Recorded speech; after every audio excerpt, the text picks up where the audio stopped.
Hello everyone, আসসালামু আলাইকুম। দেশ এবং প্রবাস থেকে যারা আমার ভিডিওটা দেখছেন সবাইকে আকাশ প্রীতি এবং শুভেচ্ছা জানিয়ে শুরু করছে আজকের প্রতিবেদন। তো দর্শক, এটা হচ্ছে আমার কদম। আসলে কদম যখন ফুলটা ফোটে তখন মৌমাছির প্রয়োজন হয়, আর আমাদের এদিকে মৌমাছি নাই, যার ফলে কিন্তু দেখেন এখানে প্রায় 16 থেকে 17 জন লোক নিয়ে আমরা কৃত্রিম পরাগায়নটা করতেছি। কারণ আমরা যদি এই পরাগায়নটা না করি তাহলে কিন্তু ফুলটা শুকায় যাবে, নষ্ট হয়ে যাবে। সেই জন্য আমরা এই কাজগুলো করতেছি। আসলে কদম খুব রাজকীয় একটা ফসল, অনেক রিস্কে একটা ফসল। সঠিক সময় যত্ন না করলে, পরিচর্যা না করলে কিন্তু আসলে নষ্ট হয়ে যায়। সেই জন্য আসলে আমরা এই কদমের পিছনে কিন্তু সবসময় লেগে আছি।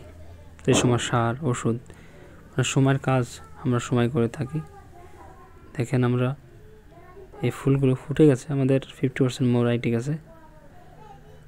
তারপরও যেগুলো বাকি আছে আমরা কিন্তু কাজ করতেছি সব সময়, এর পিছনে কিন্তু আমরা লেগে আছি। তা দর্শক, যাই কিছু করি না কেন আপনাদের সাথে আমরা শেয়ার করে থাকি। দেখেন আমার এই ফুল সবগুলো কিন্তু দেখুন মোর আইটি গেছে, কিছু বাকি আছে যেগুলো আগর ফুটেছিল সেই ফুলগুলো কিন্তু মোরগুলো আইটি গেছে। তা মাশাআল্লাহ খুব সুন্দর আছে এখন পর্যন্ত, বাকিটা আল্লাহ পাক রব্বুল আলামিনের হাতে।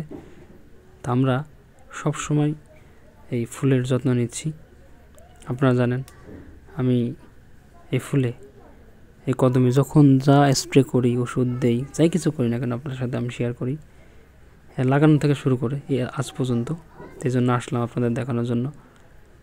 তা মাশাআল্লাহ এখন পর্যন্ত খুব ভালো আছে, বাকিটা আল্লাহ পাক রব্বুল আলামিনের হাতে। তো দর্শক, এটা দেখানোর জন্য আমি আসছিলাম যে আমরা আমাদের কদম ফুলে হাতের সাহায্যে কৃত্রিম পরাগায়ন করতেছি। তো এটার রেজাল্ট করার পর রেজাল্ট মাশাআল্লাহ অনেক ভালো হয়েছে। তো দর্শক, আর বেশি কথা বলবো না। আমার এই ভিডিওটা যদি আপনাদের ভালো লাগে অবশ্যই একটা লাইক করবেন, একটা শেয়ার করবেন, আমার চ্যানেল একটা সাবস্ক্রাইব করবেন। তো সবাই ভালো থাকবেন, সুস্থ থাকবেন। দেখা হবে আবার অন্য কোনো ভিডিওতে। আসসালামু আলাইকুম।